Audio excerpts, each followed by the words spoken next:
이 세상에 살아가는 신체적, 정신적 장애를 가진 사람들을 위한 시적 헌사가 바로 이승하의 시편 개학이다. 두 번째, 고통을 참고 이기는 힘의 표상, 이렇게 볼 수도 있겠습니다.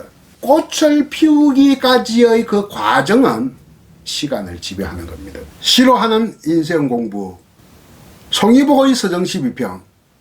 안녕하십니까, 송이복입니다. 오늘은 이승하 시인의 개화기에 관해서 공부하도록 하겠습니다. 먼저 낭독을 들어보시죠. 개화기 이승하. 내 이제사 괴로워한들, 피지 않는 꽃들의 아픔을 슬퍼한들, 아직도 빛이 없어 오랜 침묵의 나날을 견뎌야 할 꽃들이 이 땅 어디에나 있음을 생각한들, 봄 들판 제각기 자랑스럽게 활짝 피어날 때 비로소 몸져 눕는 이름 없는 목숨들, 한순간의 아름다움을 내세우기보다 스스로의 깊은 침묵으로 잠기는 더 아름다운 인내가 가까이 있음을 부끄러워한들, 아직 눈뜨지 않는 비바람 속에서도 입 떨구며 꺾이지 않고 일어설 기다리는 꽃들의 의미를 부끄러워한들. 잘 들어보셨습니까? 저작권 사용을 허락해준 이승하 시인께 먼저 감사드립니다. 시의 제목은 개화기입니다. 한글로 개화기를 쓰면 뜻이 두 가지죠. 일본을 통해 들어온 서구의 근대 문명을 처음 받아들인 시기가 개학이라고 합니다. 대체로 19세기 말에서 20세기 초의 그 짧은 기간입니다. 그러나 여기에서 그런 개학이가 아니라, 물론 한자가 다릅니다. 화자가 요 고도 화자, 즉 글자 그대로 꽃피는 시기다. 지금 우리 강의하고 있는 시기라고 할 수 있겠습니다. 지금의 시절과 시적으로 적절한 때의 시 읽기, 이승하의 개학입니다. 이 시는 낭송하기 좋은 시의 하나라고 할 수 있습니다. 시 읽기에서 낭송은 아주 중요합니다. 소설보다 더 중요하다고 할 수 있겠죠. 낭송은 시의 독특한 참맛, 각별한 묘미를 일깨워주기 때문이죠. 시의 형식적 조건은 산문이 아니라 율문입니다. 자, 율문이라고 하는 것은 리드미컬한 문장이라는 뜻이죠. 낭송은 시의 율어, 율격, 율동감 등을 통해서 실현되는 것이다. 똑같은 말이나 형식이나 느낌이라고 하더라도 리듬감이 있어야 된다. 이것이 바로 시라고 할 수 있겠죠. 1년 동안 항상 서습해서 운다는 김영랑의 모란이 피기까지는, 이것을 1년 동안 1년을 두고 이런 말을 쓰지 않고 360날 이런 말을 썼단 말입니다. 항상이라고 하는 한자말 대신에 한양이라는 말을 썼단 말입니다. 360날 한양 서습해 오옵내다. 이런 안에 시어와 시적 형식 또 리듬감 있는 느낌을 고려했을 때 시가 음악 같아 하는 생각이나 느낌을 가져다 주게 되죠. 시는요, 이 율어, 율격, 율동감이 필요합니다. 그러나 필요하지만 이것만으로 필요 충분 조건은 되지 못합니다. 그 충분한 것이 뭐냐 하면 의미의 깊이가 있어야 되죠. 의미의 깊이를 지니지 못한 채 낭송되어지는 시는 한낱 공허한 울림에 지나지 않는다. 이렇게 볼 수 있겠습니다. 이승하의 계약이 이 시는 반복되는 군문이 있습니다. 괴로워한들, 슬퍼한들, 생각한들, 부끄러워한들, 부끄러워한들 이렇게 5차례 되풀이되는 한들 군문체의 시다. 이런 반복감 그리고 뭐 한들 하고는 그 뒤에 다른 말을 갖다가 생략해 버렸습니다. 뭐 한들 어떠리 뭐 한들 못하겠느냐 뭐 이런 말 없습니다. 한들로 한들이라고 하는 연결 어미로 바로 종결화시키고 있다. 그만큼 압축과 생략의 묘미도 잘 살리고 있다. 이렇게 보면 되겠습니다. 이 한들 군문이 한들 군문체가 처음에는 짧은 군문이었다가 점차 길어지면서 마지막에 가서 다시 짧아지는 이렇게 율동감도 고려하고 배려하고 있다. 이렇게 볼 수 있겠네요. 시의 내용을 보니까 뭐 괴로움이 나오고 침묵의 나날을 견디야 함 뭐 이런 내용도 나오고 한순간의 아름다움보다 깊은 침묵의 아름다운 인내 꺾이지 않고 일어서기를 기다리는 것 뭐 이런 내용들이 나온단 말입니다. 그러니까 꽃의 이야기보다는 사람들의 이야기임을 우리가 알 수가 있습니다. 이 시는요 꽃 이야기가 아니라 신체적 장애를 안고 살아가는 사람들 즉 장애인이라고 하죠.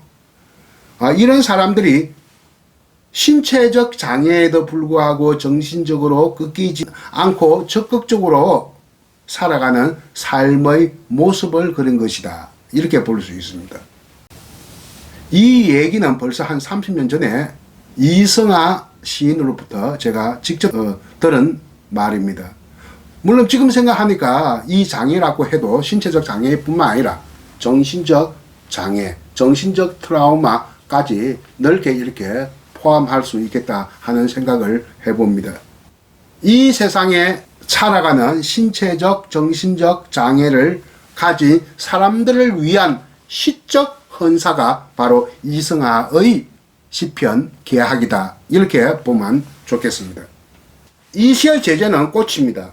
또 꽃이 피어난다는 것을 제재로 삼고 있습니다. 꽃 내지 꽃이 핌 이것의 비유적 상징적 의미는 매우 다양합니다.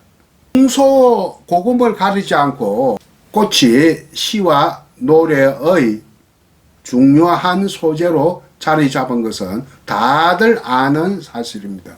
꽃의 비유적 상징적 의미 일반적으로 어떤 것일까요? 제가 정리를 한번 해볼게요.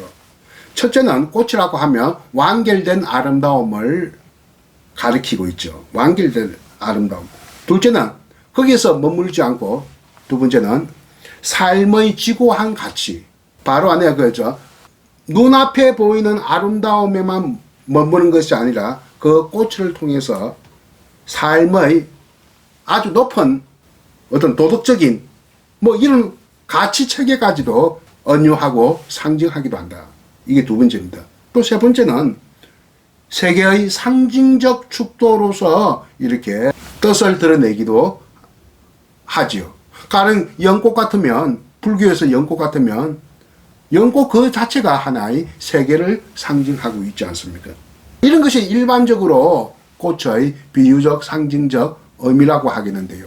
여기에서 한 대체로 제가 세 가지로 이렇게 정리를 해봤습니다만 그 일반적인 의미에서의 꽃이 무엇이냐 하는 것입니다.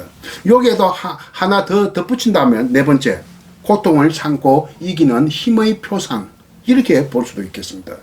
이승하의 계약이는 바로 이 네 번째 고통을 참고 이기는 힘의 표상으로서의 꽃을 말하고 있는 것이 아닌가 꽃을 그리고 있는 것이 아닌가 이렇게 볼 수가 있겠습니다. 세상에 존재하는 가치도 양분되기도 합니다. 어떤 식으로요? 시간을 지배하지 못하는 것과 시간을 지배하는 것으로 둘로 나눠질 수가 있습니다. 세상에 존재하는 가치 중에서 시간을 지배하지 못하는 것이 뭐가 있을까요? 재력, 재산의 힘, 재력, 미모, 또 명예 뭐 이런 것은 시간을 지배하지 못합니다. 돈이라 하는 것은 이따가 없어지고 없다가 또 생기고 그런 거거든요. 미모도 마찬가지죠. 10년, 20년 지나면 또 시들해집니다. 명예도 무슨 사건 하나 터지면 추락하게 되죠. 권력은 말할 것도 없죠. 건불 10년이란 말 있지 않습니까? 권력은 10년을 못 넘긴다. 물론 권력을 가지고 무슨 30년, 40년 유지하는 사람도 있습니다만 대체로 10년을 넘기지 못하죠. 우리나라 대통령은 5년밖에 주어지지 않죠. 권력의 기간을. 그리고 또 에로티시즘, 야한 거, 섹시한 거. 에로티시즘도 역시 가치는 가치인데 시간을 지배하는 가치가 아니다. 이렇게 볼 수 있겠죠. 프란체스코 알베로니가 지은 에로티시즘이라고 하는 책이 1992년 한 30년 됐네요. 우리나라에 번역이 된 적이 있는데 그 책에 보면 에로티시즘은 시간을 지배하지 못한다라고 되어 있습니다. 반면에 시간을 지배하는 세상의 가치가 있죠. 무엇일까요? 종교, 사랑의 힘, 인류의 보편적 가치 이런 것들은 시간을 지배하는 가치라고 할 수 있겠습니다. 꽃이 가치로운 물성을 지닌 것이라면 꽃에도 시간을 지배하는 것과 시간을 지배하지 못하는 것이 있습니다. 시간을 지배하지 못하는 것은 꽃의 아름다움입니다. 꽃을 보고 뭐라고 이야기합니까? 하무 11홍이라고 해요. 꽃은 10일을 불지 않는다. 10일 지나기 전에 꽃은 다 떨어진다. 그렇죠. 그 중에서 또 오래 유지하는 꽃도 있습니다. 하무 11홍과 반대되는 개념이죠. 백일홍. 또 백일홍은 꽃 이름이기도 하죠. 배롱나무 꽃을 백일홍이라고 하죠. 정식 이름은 아닙니다만. 제가 근무하는 학교의 교정에 아주 큰, 세상에서 처음 보는 큰 배롱나무가 몇 그루 있는데, 그게 정말 보니까, 여름 때 보니까요, 한 꽃의 붉음이 한 100일간 유지하더라고요. 석 달 이상을 유지하는 걸 내가 한번 확인해 본 적이 있습니다. 정말 이름처럼 백일홍 이러구나 이런 생각을 하고 있는데 100일 동안 붉음을 유지한다 하더라도 이거 시간을 지배하지 못하는 것이죠. 그러나 꽃 중에서도 꽃을 피우기까지의 그 과정은 시간을 지배하는 겁니다. 꽃을 피우기까지의 그 과정이라고 하는 것은 참 대단한 고통을 감내하고 참고 견디는 힘 모든 것이 축적되어 있지 않습니까? 그 속에 한 송이 국화를 피우기 위해 소쩍스는 봄부터 울었다 하는 서정주의 국화협에서 보면 꽃을 피우기까지의 그 과정에 대한 내용이 잘 묘사되어 있습니다. 이것은 시간을 지배한다고 봅니다. 그리고 꽃을 피우고 꽃을 또 떨어지게 했다가 또 내년에 그 꽃을 피우기 위해서 모든 과정을 순환적으로 이렇게 반복시킵니다. 그런 것에서는 또 시간을 지배하는 측면도 있다. 이렇게 볼 수 있겠죠. 시간을 지배하는 그 가치는 우리 인간이 살아가는 인생에 있어서 긍정적인 기획을 시사해주고 있다. 기획, 계획이란 말을 조금 안에 좀 격조 있게 쓰면 기획이 되겠습니다. 윤동주 시에서 일관되게 보여주는 인간의 감정이 있죠. 즉 부끄러움입니다. 윤동주 시에는 참 부끄러움의 이야기들이 소재들이 굉장히 많이 있습니다. 부끄러움은 인간을 인간답게 하는 그러한 감정입니다. 얼굴 두꺼운 사람은 부끄러움을 모릅니다. 그래서 얼굴 두꺼운 사람들이 많은 사회는 그거는 죽은 사회입니다. 부끄러운 감정이 많은 사람들이 사는 사회일수록 인간다움, 인간적인 사회다, 인간적인 공동체다 이렇게 이야기할 수 있거든요. 이승하의 계하기에서 부끄러워한들 두 번 반복되고 있습니다. 이 부끄러움의 감정을 보면 윤동주 시에서 보여주는 시간을 지배하는 인간 가치가 이렇게 다시 재현하고 있다는 점에서 이 시가 굉장히 의미 있게 읽히는 시다. 그러면서 이 시는 유러와 율격과 율동감을 가진 낭송하기 좋은 시라고 하는 것을 한 번 더 말씀 드릴 수가 있겠습니다. 유려라고 그러셨나요? 유려? 잘 모르겠는데요. 유려? 유료와 유격이 뭐예요? 유료는 아, 유러라는 말은 율동적인 시어 그 뜻입니다. 유러라는 말을 갖다가 좀 알아듣지 못해서 제가 한 번 더 설명을 해드렸습니다. 아까도 유러란 말을 썼거든요. 그러면 오늘 이승하의 개화기 참 오래간만에 수십 년 만에 참 읽어보는 시입니다. 제 개인적으로는. 어땠습니까? 지금 꽃이 피는 시기라는 점에서 매우 시적절하게 읽힐 수 있는, 낭송할 수 있는 시라는 사실을 한 번 더 강조해드리면서 오늘 강의를 마칠까 합니다. 들어주셔서 대단히 감사합니다. 안녕히 계십시오. 개화기 이승하 내 이제사 괴로워한들 피지 않는 꽃들의 아픔을 슬퍼한들 아직도 빛이 없어 오랜 침묵의 나날을 견뎌야 할 꽃들이 이 땅 어디에나 있음을 생각한들 봄 들판 제각기 자랑스럽게 활짝 피어날 때 비로소 몸져 눕는 이름 없는 목숨들 한순간의 아름다움을 내세우기보다 스스로의 깊은 침묵으로 잠기는 더 아름다운 인내가 가까이 있음을 부끄러워한들 아직 눈뜨지 않는 비바람 속에서도 입 떨구며 꺾이지 않고 일어설 날 기다리는 꽃들의 의미를 부끄러워한들